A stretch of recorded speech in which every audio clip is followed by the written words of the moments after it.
1 ঘন্টা সার্ভাইভ করেছে। 1 ঘন্টা সার্ভাইভ করার পর মারা গেছে। তো খুবই দুঃখজনক। একটি জিনিস খুব বেশি লক্ষ্য করি যে এই গবাদি পশুর এই সেক্টরটা কিন্তু এলিটদের কাছে চলে গেছে। এলিটদের কাছে চলে যাওয়ার কারণে তাদের লালন পালন করতে যেমন তাদের কোনো অসুবিধা হয় না, বিক্রি করতেও কিন্তু ঠিক তেমনই। এই এলিট যারা খামারি রয়েছে তাদের সঙ্গে কিন্তু আমরা পেরে উঠতে পারি না।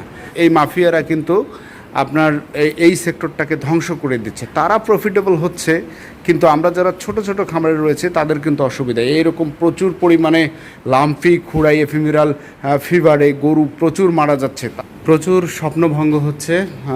লাম্পি, খুরাই, এফিমেরাল ফিভার, গলাফুলা, এই জাতীয় এই গবাদি পশুর যে অসুখগুলো রয়েছে এগুলোতে প্রচুর পরিমাণে গরু মারা যাচ্ছে। সাম্প্রতিক সময়ে লাম্পি এবং খুরাই একদম মহামারী আকার ধারণ করেছে এবং প্রচুর গরু গত হচ্ছে। খামারিরা প্রচুর অর্থনৈতিকভাবে ক্ষতিগ্রস্ত হচ্ছে এবং আসলে এবার যারা গরু পালে গরুওয়ালাদের এত মানে খারাপ অবস্থা, এটা আসলে বলার অপেক্ষা রাখে না। কিছুক্ষণ আগে এক ছোট ভাইয়ের খামারে গেলাম, ওখানে ইনস্ট্যান্ট ফুড পয়জনিং এবং একই সঙ্গে নাইট্রেট, হয়তো বা নাইট্রেট বিষক্রিয়া এরকম কিছু একটা হবে।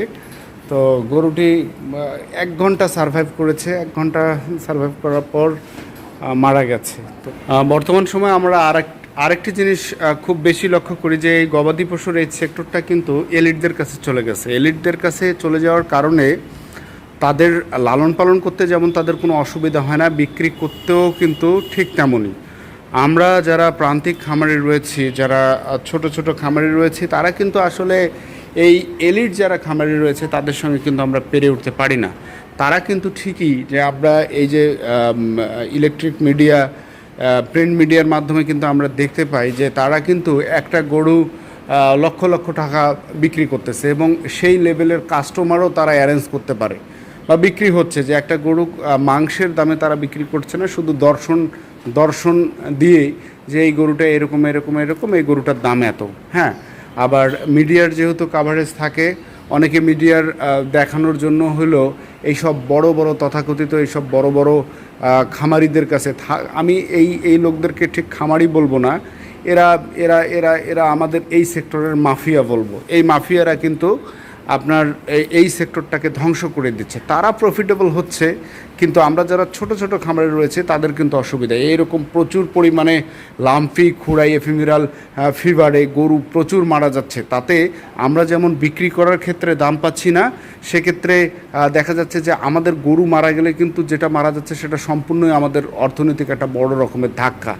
আমাদের এই রংপুর এই অঞ্চলটাতে উত্তরবঙ্গে এবারে প্রচুর পরিমাণে গরু মাইনাস হয়ে গেছে। যে গত কয়েকবারের তুলনায় মৃত্যুর হার কিন্তু এবার সবচেয়ে বেশি। আমাদের রংপুরের যে পার্শ্ববর্তী ডিস্ট্রিক্টগুলো রয়েছে, নীলফামারী, ঠাকুরগাঁ, দিনাজপুর, এই সব জায়গায় কিন্তু এবার কিন্তু আমরা প্রচুর পরিমাণে গরু মারা যেতে দেখেছি, প্রচুর খামারি ক্ষতিগ্রস্ত হয়েছে। তো সেই জায়গা থেকে আসলে এইটি মানে দেখার বা বলার কেউ নাই এই সেক্টরটাতে, ওইভাবে দেখার বা বলার কেউ নাই। তবে আমি ছোট্ট একজন খামারি হিসেবে আমি বলতে পারি যে যারা গরু পালছেন, অন্তত নিজের সম্পদটাকে নিজেকে সেভ করতে হবে। আপনারা শরীর বা 6 মাস পরপর যে ভ্যাকসিনগুলো দিতে হয়, যেমন লাম্পি স্কিন ডিজিজ, তারপরে হচ্ছে এফএমডি, খুরাই, এগুলো কিন্তু আপনারা দিবেন। গলাফুলা, তারপরে হচ্ছে আদার্স যে ভ্যাকসিনগুলো আছে সেই ভ্যাকসিনগুলো কিন্তু দেওয়ার চেষ্টা করবেন, এবং চেষ্টা না, আপনাকে দিতেই হবে।